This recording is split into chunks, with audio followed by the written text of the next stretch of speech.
Good afternoon and welcome to my video tutorial.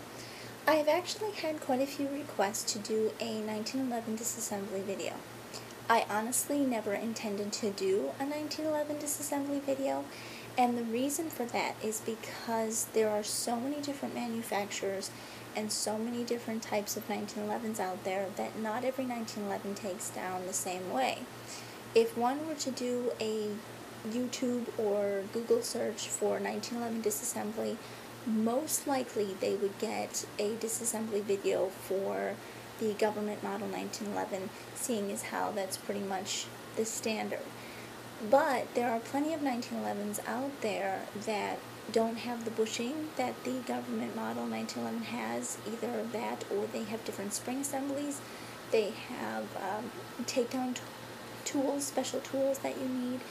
I have three 1911s with me today that I would like to show you. I have the government model, the one that I told you most videos are going to represent.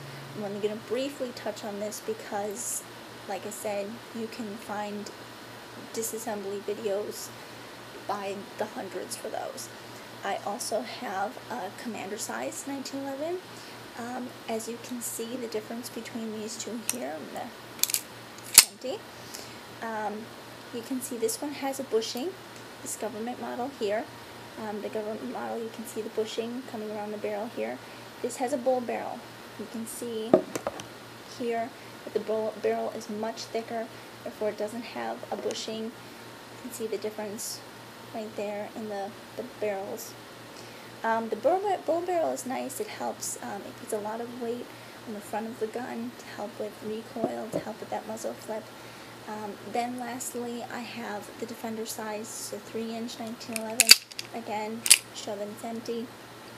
This also has a bull barrel, so this also does not have a bushing and has a different spring assembly, as I'll show you once we get into the takedown of these three different 1911s.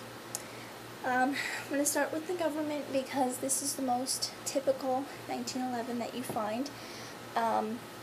It's pretty easy. You start by, of course, turning the bushing. A lot of people use a bushing wrench for this. I usually don't. Not because there's anything wrong with using a bushing wrench, but I've never liked using tools to take down my guns. If I ever need to field strip them on the go, I want to be able to make sure that I can do that without a tool.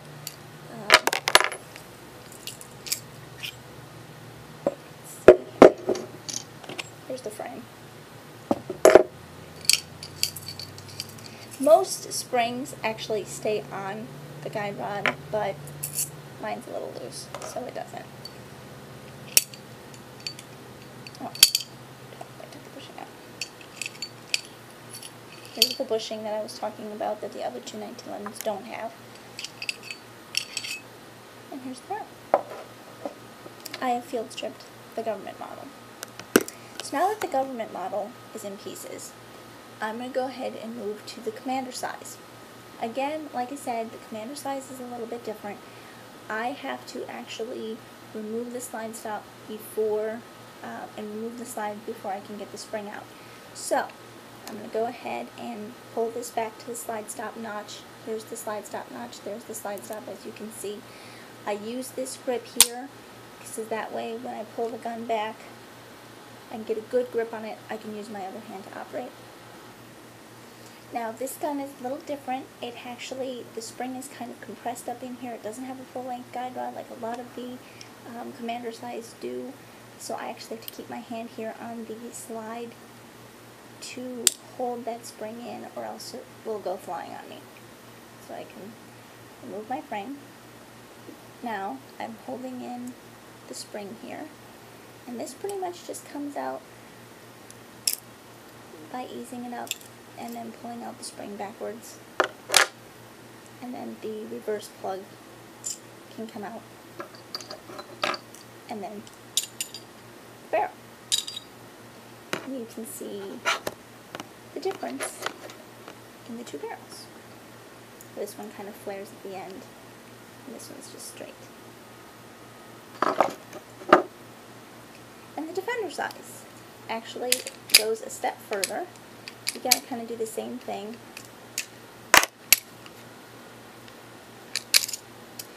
This one actually requires a tool to take down. You can see that this spring assembly here is a little bit different than the other two that I was showing you. It's kind of two springs there. This actually does require a takedown tool. You slip a little piece of metal right through there that stops it from retracting all the way, and then you can retract the spring backwards as well as the barrel. I'm not going to go into that because I don't want to. So, to put it back on, frame goes on first, slides up. You want to make sure that you line up your barrel link with the front frame so you can slip the slide stop all the way through there.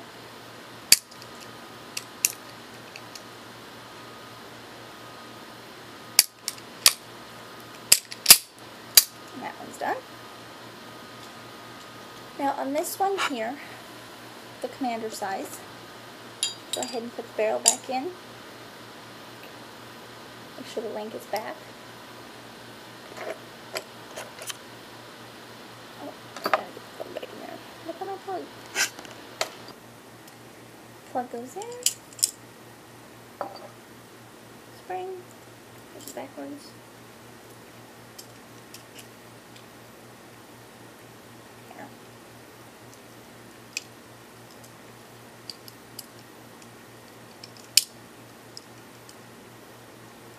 And I want to make sure I hold that. I take the frame.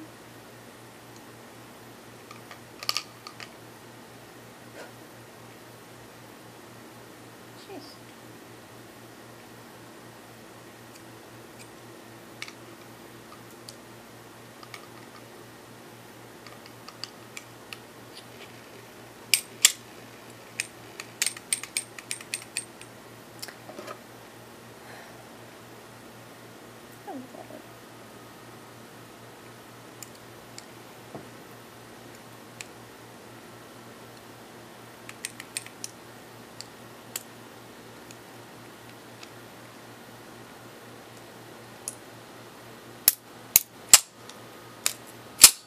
That one's all back together.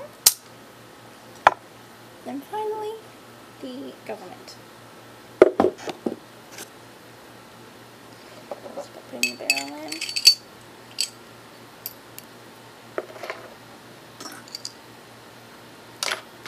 And put the bushing in too.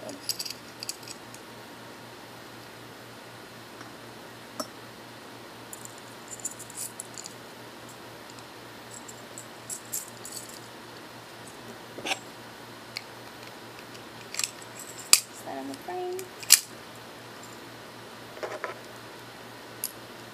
That's up.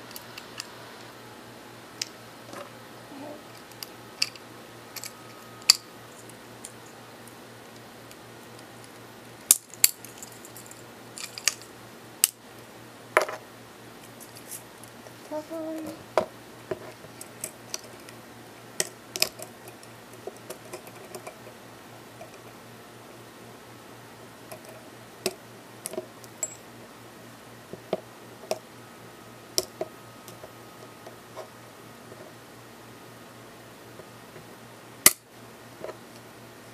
And this one's done. So you can kind of see now why I never did a disassembly video. There's just too many things to kind of figure out. The best thing that you can do if you're wondering about disassembly of your own is just to read the manual and make sure that if you have any questions, you either call your manufacturer, or, I mean, you can ask a friend or figure it out on your own, I'm sure. But make sure that you read your manual and see which steps need to come first. There are a few steps that you can either, mix up or kind of take out of order, but not very many. So it's most important that for you look at your actual manual that came from the manufacturer to see how to properly take it down. Hope that helped.